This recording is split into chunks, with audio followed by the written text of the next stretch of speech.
Ce mois-ci, j'ai vu Une histoire vraie, réalisée par David Lynch en 1997. J'avais déjà parlé de Blue Velvet le mois dernier, donc j'étais reparti sur un autre film de lui. Alors là, on est dans quelque chose de très différent de ce qu'il a pu faire vraiment par rapport à ses autres films. C'est totalement différent, c'est pas du tout sombre. Euh, et c'est beaucoup plus terre à terre, beaucoup plus réaliste. Il raconte la simple vie, simplement la vie d'un homme, sans artifice vraiment. Il essaye d'être pas le plus réaliste possible, mais il en fait quelque chose de plutôt poétique. Et voilà, mais c'est loin d'être sombre, loin d'être spécial. Il y a deux scènes, je dirais, qui peuvent rappeler que c'est un film de David Lynch. Mais en soi, la réalisation, loin d'être mauvaise, hein, mais c'est vrai qu'elle, pour ceux qui sont habitués à David Lynch, vous ne trouverez pas forcément ça. Vous pourrez très bien trouver que c'est un bon film, mais c'est très loin de ce qu'il a pu faire. Et du coup, ça ouvre peut-être un peu plus de place à d'autres gens qui sont plutôt réticents au style de David Lynch. Là, on est vraiment dans quelque chose de très différent. C'est loin d'être compliqué à comprendre. C'est toujours le truc que je commence à dire, c'est est-ce que le film sera incompréhensible ou pas. Donc non, il n'est pas du tout... il est très compréhensible. Donc je disais, il y a deux scènes, on va dire, qui sont très lynchiennes. Il y a une première dans laquelle on voit un petit garçon qui joue avec un ballon dehors, il fait nuit, il y a un orage au fond, il y a une mère qui regarde par la fenêtre. Ça fait très Lynch. Et il y a une seconde scène qui est vraiment bizarre, celle-ci. Alors là, encore l'autre, c'est plus quelque chose de sombre, mais c'est pas bizarre. Il y a vraiment une scène qui est assez bizarre dans le film, qui fait un peu tâche en fait, parce que... Mais bon, si c'est vraiment ce qui s'est passé, je veux bien y croire. Une femme qui raconte qu'elle écrase des daims, en fait, tous les jours. J'ai pas trop compris le reste avec l'histoire, c'est une scène...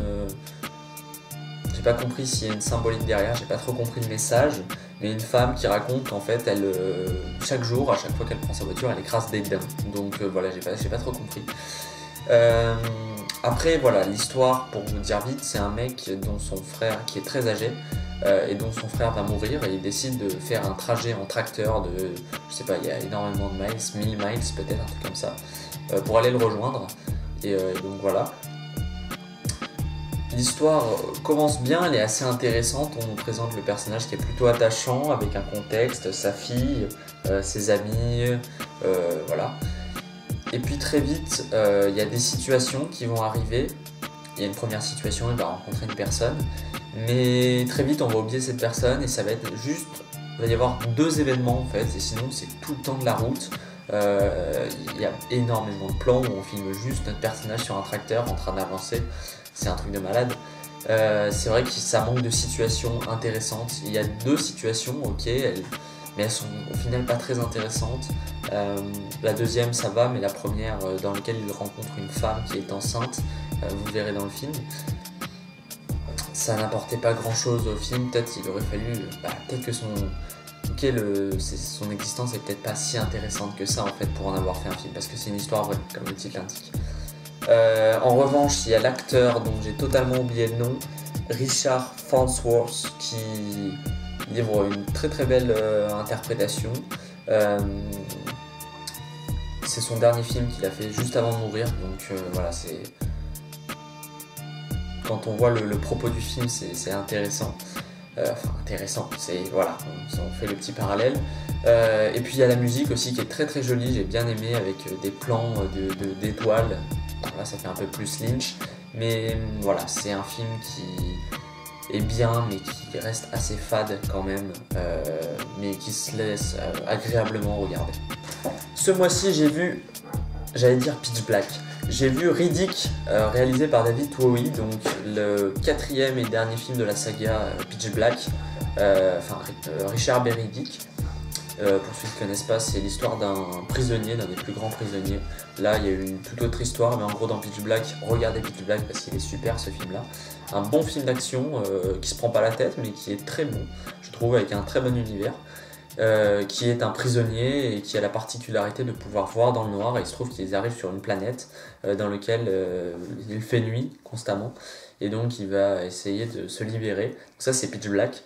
Et Riddick, en fait, c'est un remake caché de ce film. Alors, il a rajouté des histoires autour, mais il a étendu l'univers en tout cas.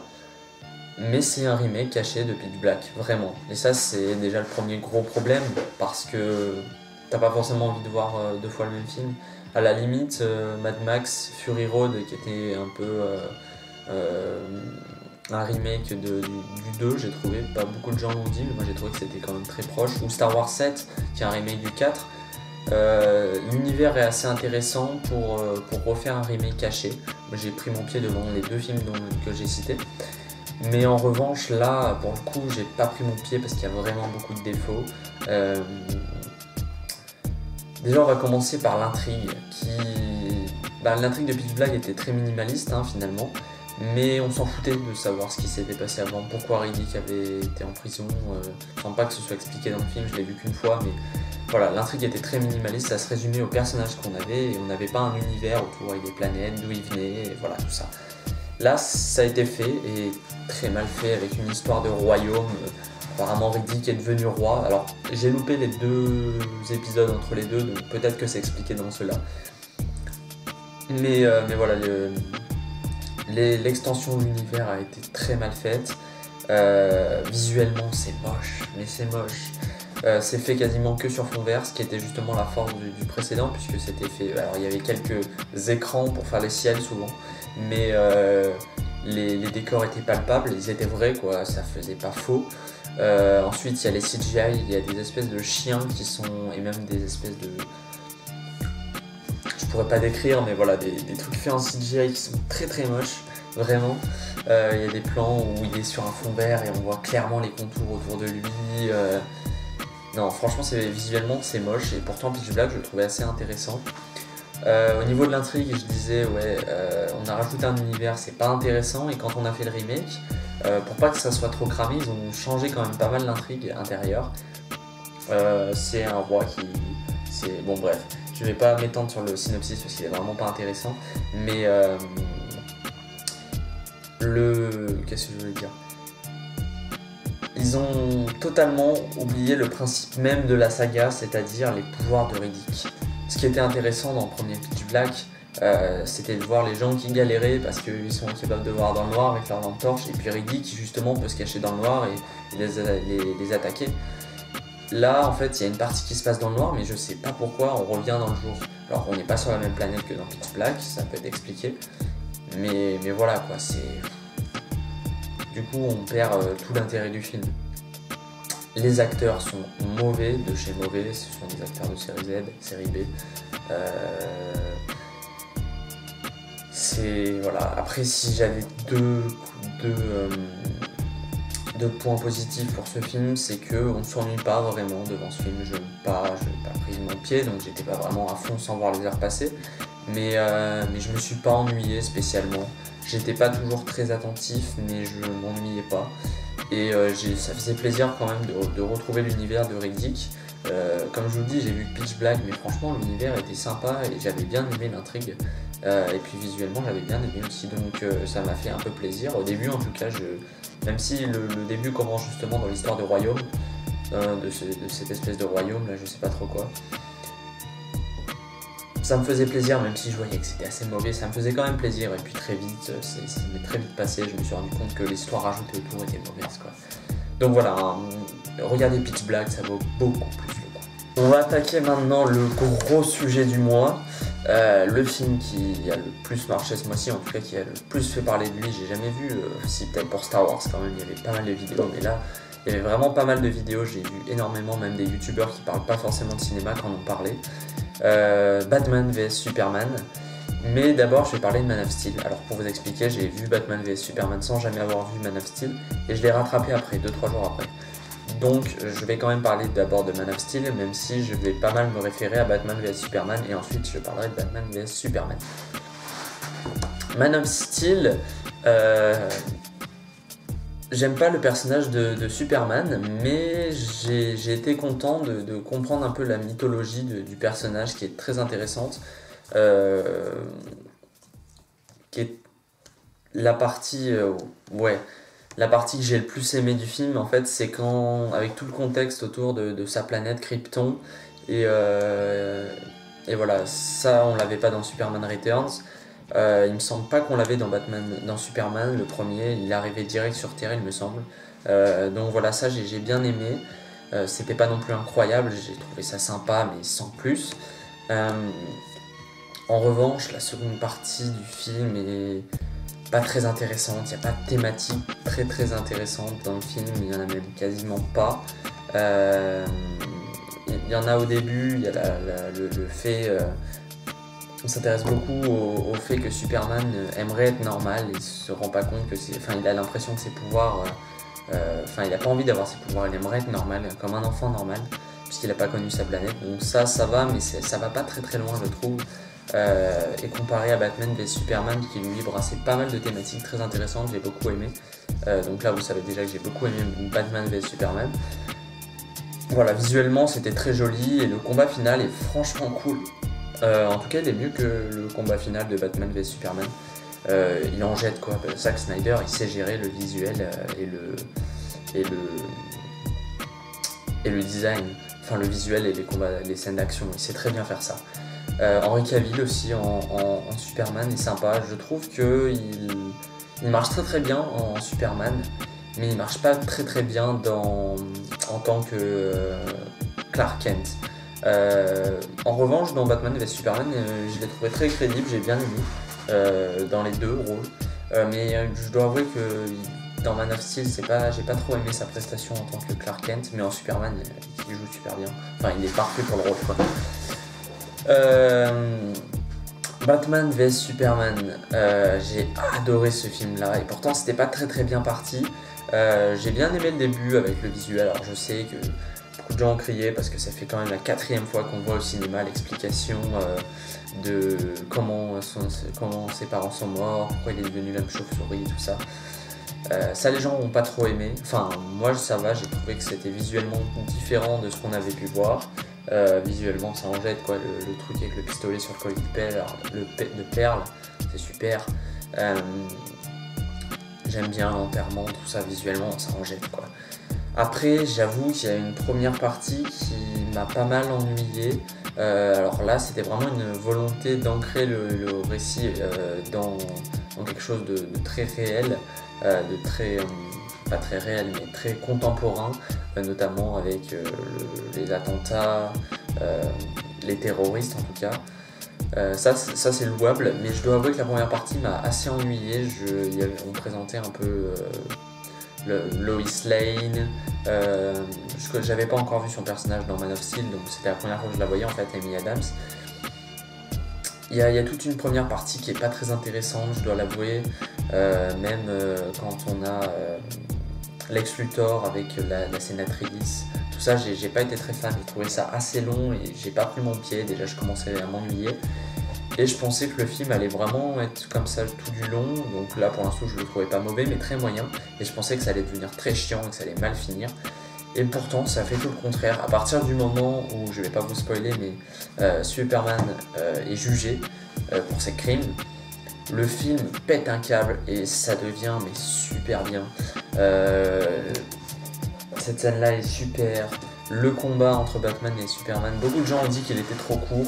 En même temps ça m'aurait saoulé moi de voir 25 minutes de combat quoi. On a un second combat après, donc voilà, on fait une pause et 10 minutes c'était sympa et je trouve qu'il est très ingénieux. Superman bien sûr qu'il aurait pu niquer Batman dès le début, mais la confrontation en fait c'est pas simplement une confrontation de gros bras, c'est chacun leurs enjeux en fait qui est intéressant à découvrir pendant le combat parce qu'ils parlent un peu et c'est intéressant. Je dois avouer que pourquoi ils arrêtent le combat c'est grossier, mais j'étais dans le combat donc je l'ai accepté on va dire, sans vous expliquer pourquoi, je vais pas spoiler hein, mais pourquoi est-ce qu'ils arrêtent le combat n'est pas très intéressant. Il y a le cas Lex Luthor aussi que j'ai beaucoup aimé et qu'encore une fois beaucoup de gens n'ont pas aimé. Pourtant mes potes qui étaient avec moi qui n'aimaient pas le film, qui n'ont pas aimé le film, ont trouvé le personnage intéressant. Donc voilà, mais je trouvais, alors ça fait très comics, mais voilà, j'ai trouvé ça bien, ça faisait le contraste entre un film qui se voulait très réaliste et puis le visuel de Zack Snyder et le personnage de Lex Luthor qui font très comics. J'ai bien aimé ce côté-là. Il est tout fou, c'est vrai qu'on dirait un Joker bis, mais il apporte quand même son personnage, notamment il est jeune, il a des enjeux très différents. J'ai beaucoup apprécié aussi le teasing de la Justice League. J'ai pas trouvé que ça faisait très artificiel, c'était intéressant, j'ai bien aimé, enfin ça donne envie de voir le film quoi. Et c'est rare que j'ai envie de voir un film, par exemple si je regarde un film Marvel, j'ai rarement envie de revoir un film Marvel après. Enfin en tout cas Civil War, après avoir vu Avengers, j'ai pas spécialement envie de voir Civil War. Et pourtant j'ai bien aimé Avengers, ça va. Ça va. Mais là franchement Justice League, je suis hypé de ouf. Ça me fait peur parce que peut-être que je vais sûrement pas surkiffer le film du coup. Et puis après il y a le combat final. Je dois avouer que Doomsday est très moche, ça c'est sûr et certain. Le combat après en soi est plutôt égal au précédent, hein, il est intéressant, bien filmé. Moi j'ai bien aimé, mais son visuel est très très moche. Donc voilà, moi après j'attends Justice League et j'ai beaucoup kiffé ce film là. Après je comprends que les gens n'aient pas aimé, mais il y a parfois des fois où c'est vraiment abusé quoi. Qu'on lui mette pas forcément 16 ou 17, tu peux comprendre, mais des gens il y a la moitié des gens qui mettent 4, 5, 2, 3, faut pas abuser quoi. 11, 9 si vous voulez, si vous avez vraiment pas aimé le film, mais 4, 3 c'est abusé quoi. Donc bref, Batman vs Superman, je vous invite à faire votre choix, je pourrais pas vous dire si vous kiffez. En tout cas moi je l'ai préféré à Man of Steel. Ce mois-ci j'ai vu Chappie, réalisé par Neil Blomkamp, donc c'est un réalisateur montant en ce moment de gros blockbusters. Je connaissais pas, j'avais pas vu, et puis je me prépare pour le prochain Alien, donc j'ai regardé Chappie. Bon alors, au niveau de l'histoire, enfin du propos, c'est encore du vu et revu, j'en avais déjà parlé avec Ex Machina, c'est vu et revu. Rien que cette année, il y a eu Ex Machina, après j'en ai vu des centaines de films qui parlent de l'intelligence artificielle, il y en a des centaines, et c'est vrai que moi ça me lasse, c'est pas le genre de film que j'aime bien déjà avec un premier film, mais voilà, c'est très lourd, on a tout le temps des films sur ça, et voilà. Mais il se démarque par un ton décalé qui est assez sympa, et le film a la particularité, Neil Blomkamp, c'est qu'il peut faire du cinéma très grand public sans jamais prendre la tête au spectateur, tout en brassant des thématiques intéressantes. Bon là pour le coup c'est quelque chose de vu et revu, mais dans son écriture j'ai ce sentiment là, c'est-à-dire qu'à aucun moment on a de grandes réflexions sur l'intelligence artificielle. Mais c'est dosé, c'est intelligent, c'est visuel, et ça passe très bien. Mais voilà, le fait qu'on ait tout le temps des films sur ça, ça peut être lassant. Ce qui fait que le film ait un ton décalé très intéressant sans être vraiment drôle, moi j'ai pas trop rigolé, hein, mais il y a un ton décalé qui est assez intéressant, c'est les Die Antwoord. Je vous invite à découvrir ces mecs-là, je connaissais de nom, j'avais écouté une musique que j'avais totalement zappé, après j'avais pas réécouté, ça m'avait fait ni chaud ni froid. C'est un groupe de, je sais même pas, du rap, du rock, c'est mélangé, électro, des mecs totalement chelous, une meuf et un gars. Je vous invite à écouter leur musique, si vous avez jamais écouté, c'est spécial quoi, faut écouter au moins une fois. Ils donnent vraiment un ton décalé et intéressant au film, l'intrigue en elle-même n'est pas incroyable, hein. Mais voilà, j'ai trouvé ces deux personnages intéressants. Et il y a le personnage de Chappie aussi qui pour le coup est assez touchant, il y a 2-3 scènes qui sont...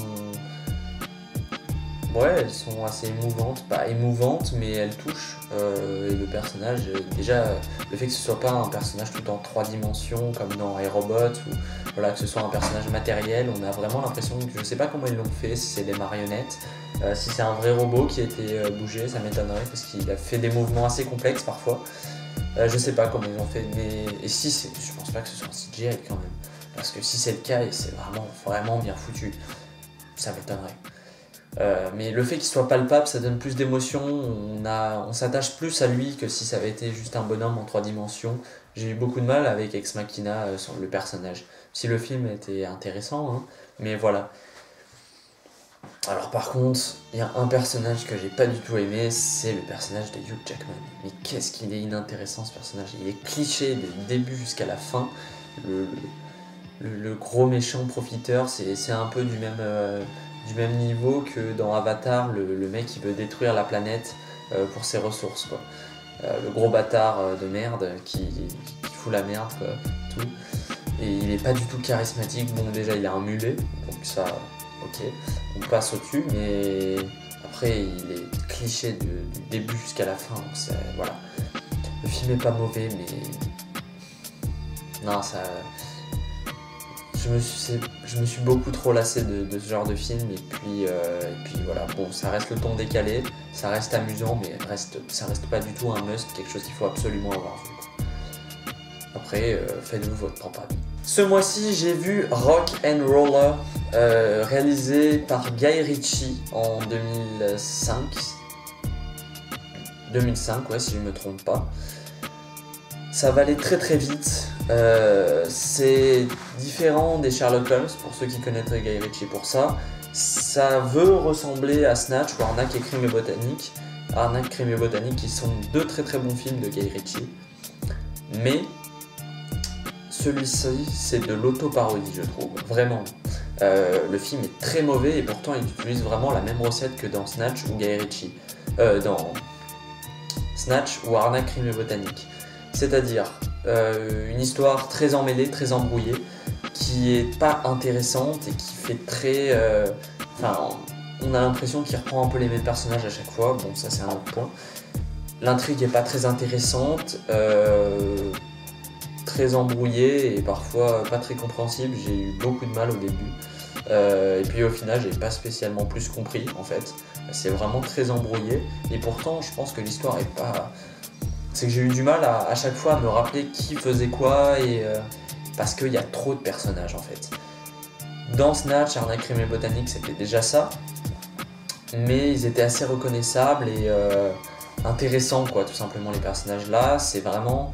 une multitude de personnages décalés, vraiment beaucoup, avec des intrigues toutes très différentes, très embrouillées.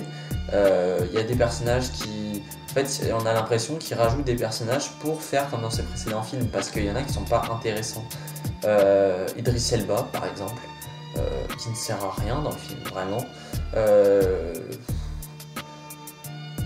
Le film est beaucoup moins énergique, on s'ennuie.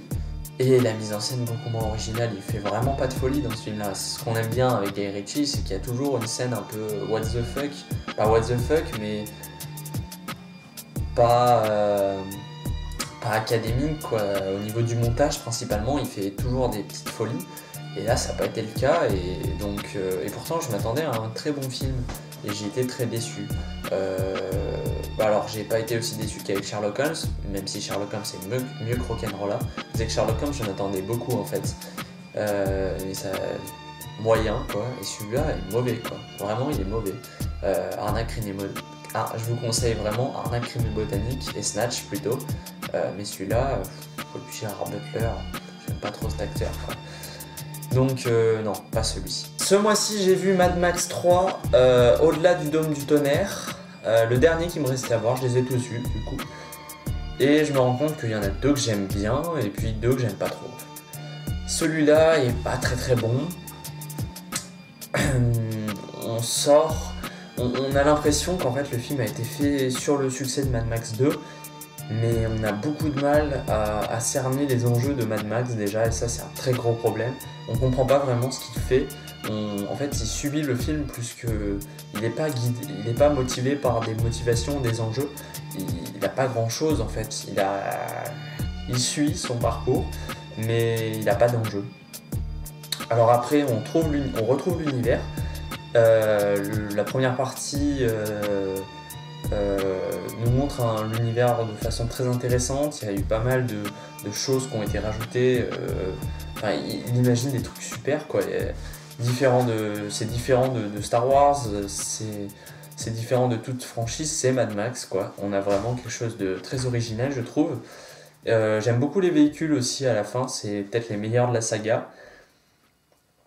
Mais l'intrigue manque d'intérêt, j'ai pas spécialement aimé le combat dans la cage, qui pourtant tout le teasing a été fait sur ça, en tout cas des bandes annonces que j'ai vues. Mel Gibson, on ne se sent pas vraiment concerné par le film, je sais pas.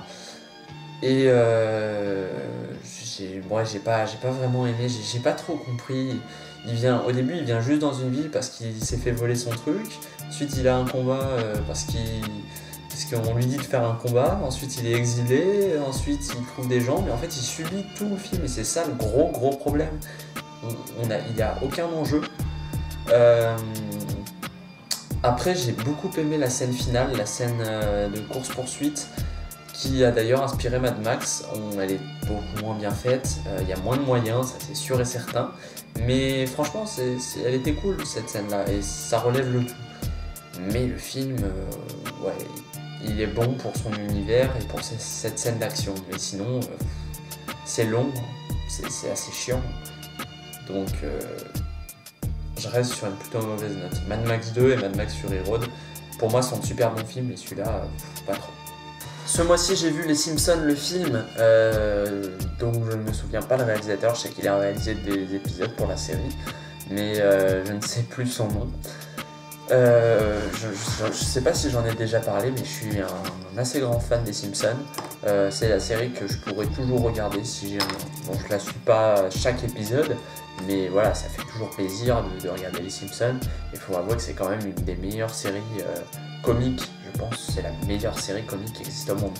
En tout cas, moi, ça marche super bien. C'est l'humour que j'adore. Et ça n'échappe pas à la règle. Je parlerai de l'humour plus tard. On va d'abord parler du scénario, qui est intéressant, je trouve, parce que, comme d'habitude, dans la série Les Simpsons, et c'est ça qu'on aime, c'est qu'il arrive à jouer entre situations cocasses et des thèmes beaucoup plus sérieux et plus intéressants. C'est-à-dire que c'est de l'humour qui peut paraître con, mais qui cache vraiment un fond intéressant derrière, que ce soit la critique de la société. Enfin, c'est toujours la critique de la société en fait. Dans ce film-là, par exemple, il aborde le thème de l'écologie, qui a été déjà abordé dans pas mal d'épisodes, mais voilà. Et puis la place du père, donc ouais, c'est des thèmes qui sont quand même assez récurrents de chaque épisode. Il y a eu je ne sais combien d'épisodes dans lesquels Homer a été vu comme un mauvais père. Mais voilà, les situations sont intéressantes et puis l'histoire en elle-même est intéressante. Chaque événement qui est montré dans le film ne sont pas anodins en fait. On va montrer un truc, un objet ou un truc comme ça, il va y avoir une blague dessus, puis il va ressortir plus tard et c'est toujours très bien emmené. Au niveau de l'humour, moi ça marche parfaitement avec moi, c'est-à-dire que je rigole à chacune des blagues, quoi. Et ce que j'ai bien aimé aussi, c'est que justement la série se moque d'elle-même. Enfin, elle se moque pas vraiment, mais elle joue avec ses propres codes. Notamment le fait que c'était un portage cinéma. Le film commence par la série Itchy et Scratchy, qui est la série du film, retranscrit sur grand écran. Donc déjà, ça commence par ça. Donc voilà, la série, le film se moque de lui-même, ça j'ai bien aimé, et puis on retrouve chacun des personnages. Alors on insère des blagues qui sont qu'on voit régulièrement dans les films, mais c'est toujours très inventif et j'ai rigolé du début à la fin, quoi. C'est tout ce qu'on lui demandait. Et enfin visuellement, c'est beaucoup plus beau, on sent qu'il y a eu beaucoup plus de travail que pour un épisode dans lequel ils ont peut-être un timing à respecter. Là ils ont pu prendre leur temps, on a cette impression là. Puis ils ont rajouté un effet 3 dimensions comme dans Futurama. Et ça encore c'est très très bien fait. Visuellement ouais, c'est joli et ils arrivent à faire de plus beaux mouvements de caméra. Alors je sais que la caméra bouge pas vraiment, mais au lieu d'avoir seulement des plans fixes, on a 2-3 moments où la caméra bouge et c'était assez beau visuellement et franchement très agréable. Et j'ai beaucoup rigolé. Donc franchement ça en fait un excellent film. Si vous aimez les Simpsons, regardez celui-là parce qu'au moins vous êtes sûr de tomber sur un bon épisode. Moi j'aime bien les Simpsons, mais parfois c'est vrai que je tombe sur des épisodes qui me font pas forcément rire. Mais je continue de regarder parce que je trouve ça toujours agréable et voilà, ça se laisse toujours regarder, c'est jamais chiant. Sauf quand tu t'es maté 5 épisodes avant, là ça commence à être un peu chiant, mais là au moins on a la garantie d'un très bon film, moi j'ai trouvé et j'ai beaucoup rigolé. Et la seule blague qui m'a pas fait rire, en fait c'est la seule blague que je connaissais du film avec Spider Cochon. Dès que j'ai vu ça, j'ai juste pas rigolé, c'est la seule blague qui m'a pas fait rire je crois. J'ai rigolé à toutes les autres blagues, franchement c'est hilarant. Beaucoup plus drôle que South Park, qui était lourd parfois. Mais franchement, j'ai bien kiffé, donc je vous invite vraiment à découvrir ce film-là si vous êtes fan déjà de l'humour et de l'univers. Ce mois-ci, j'ai vu encore un film de David Cronenberg. Ça faisait un moment, un petit peu. Je pense que c'était Spider, le dernier que j'avais vu de lui. J'ai vu Maps to the Stars, par contre je vous préviens, le mois prochain, il y a du Cronenberg qui arrive encore, puisque ce soir, je pense que c'est du très lourd, j'ai pas vu le film encore, mais ce soir je me regarde Le Festin nu. Donc je pense qu'il y aura des choses à dire, parce que c'est quand même considéré comme un des films de Cronenberg les plus compliqués à comprendre, donc on verra. En tout cas, j'ai vu Maps to the Stars, qui est un film pas très apprécié, il me semble, j'ai pas vu des notes excellentes, mais franchement il était super bien celui-là. Qu'est-ce qui en fait? Alors déjà pour résumer vite fait l'histoire, on se place dans la famille Stafford, qui est une famille hollywoodienne dans laquelle le fils est acteur, le père est coach pour les acteurs, et voilà. Il y a une fille qui est complètement barge, qui a essayé de tuer sa famille quand elle était petite, la mère qui ne fait rien de spécial, mais qui pousse vraiment son fils dans le cinéma, quitte à être très, très froide avec lui. Le gros point fort de ce film, c'est l'écriture. Tous les personnages sont très intéressants. Il y a des thématiques très intéressantes qui sont abordées, les effets de la popularité sur le petit garçon, la folie, toujours chez David Cronenberg. On a beaucoup moins de trucs organiques, vous savez, comme le fait toujours David Cronenberg, des espèces de trucs dégueulasses, je sais pas, des cerveaux, des bouts de chair, des trucs comme ça. Là on a juste, bon, on a quand même la fille qui est grande brûlée, mais on voit pas trop, on voit juste son oreille légèrement qui est brûlée, mais il n'y a pas vraiment de chair qui est montrée. Donc à ce niveau-là, voilà. à ce niveau-là, on n'a pas trop ça. Mais ouais, j'ai été vraiment pris dans l'intrigue. On alterne entre chacun des personnages. Il y a Julianne Moore aussi qui joue une personnage externe à la famille. Et c'est très très intéressant, et la mise en scène fait qu'on est toujours, ça aurait pu vraiment être quelque chose de très chiant. On est toujours, franchement, on est toujours dans le film, et la mise en scène, c'est sa grande réussite. Après, non, franchement, j'allais dire, j'étais en train de chercher un point négatif, il n'y en a pas vraiment. Franchement, si j'avais un truc négatif à dire au film, c'est l'effet spécial qu'il a pu faire. Il y en a un seul dans le film, il est moche de chez moche, mais voilà, on s'en fout, quoi. On vient pas voir ça pour les effets spéciaux. C'est une espèce de combustion, j'en dis pas plus, une personne qui s'enflamme, j'en dis pas plus, mais c'est très mal fait, et c'est le seul point négatif que je pourrais faire. D'autant plus que la fin elle est tout à fait logique, hein, et je l'ai bien appréciée, et elle reste toutefois surprenante.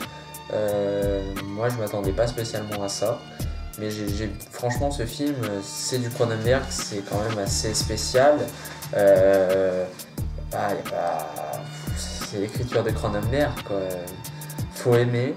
Après c'est pas mon film préféré de lui, mais c'est vraiment dans le top quand même, hein. Peut-être en 3e, 4e place. Donc voilà, j'ai pas plus à dire. C'est assez difficile de parler de ce film. Les acteurs sont très bons, du petit garçon jusqu'à Mia Wasikowska qui joue un personnage pas très facile. À la limite, il y a le personnage qui est joué par Robert Pattinson qui est pas très intéressant, enfin on le voit plus au bout d'un moment. Il disparaît totalement du film, on sait pas pourquoi. Là j'y pense maintenant, j'avais pas spécialement réfléchi à ça. Mais en général le film est très très bon, très intéressant, et voilà, c'est un très bon Cronenberg, donc je vous invite à le découvrir. Et moi ce soir je me mate Le Festin nu, donc je pense que je vais douiller, mais on en parle le mois prochain. Donc ce mois-ci sera sous le signe des combustions dégueulasses, puisque ce mois-ci j'ai vu Gothika, qui est aussi un film avec une scène où il y a une combustion, et elle est dégueulasse, encore une fois, très très mal filmée, notamment les effets spéciaux. Donc voilà. Qu'est-ce que j'ai pensé de Gothika de Mathieu Kassovitz? Ouais, bof. Alors, déjà le début, il se précipite beaucoup trop, que ce soit dans... On va dire en 20 minutes, tout est déjà installé, on a déjà présenté les personnages, et c'est très rapide avec des scènes très clichés. Donc on apprend qu'elle est mariée avec un homme juste parce qu'elle fait un bisou à lui, on apprend que l'autre est amoureux d'elle parce qu'il lui demande de manger avec elle. Ça se précipite vraiment beaucoup et en 20 minutes on est déjà arrivé au premier nœud. Des fois ça peut être très bien fait, mais là c'est quand même, je veux dire, il y avait matière à faire quand même et ça se précipite beaucoup. La réalisation est pas terrible, déjà notamment les scènes rythmées, celles dans lesquelles il veut faire un espèce d'aspect, je sais pas, il bouge très rapidement autour des personnages. Vous voyez un petit peu cet effet qui était très populaire dans les années 2000, de type Saw. Je vois pas trop dans d'autres films, je l'ai vu dans d'autres films, hein, mais voilà, on s'approche très rapidement, on accélère la caméra. Et on approche, on bouge beaucoup, on a des plans très entrecoupés, souvent sur des choses très gore. Là, on nous présente souvent un espèce d'esprit, puisque c'est le principe du film. C'est une femme qui a tué son mari et elle veut prouver qu'elle ne l'a pas fait. Et elle apprend qu'il y a un esprit qui vit en elle. Donc elle essaye de montrer que c'est l'esprit qui a agi et non pas elle. Donc la première partie est pas très intéressante, sauf visuellement. Bon, c'est pas super joli, parfois ça fait très faux, mais en général c'est assez joli, moi j'ai plutôt bien aimé. Mais ouais, c'est joli.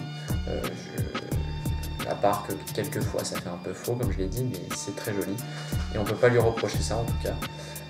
La seconde partie du film est plus intéressante. C'est la partie vraiment horreur, elle est assez angoissante. Mathieu Kassovitz arrive vraiment à faire quelque chose. La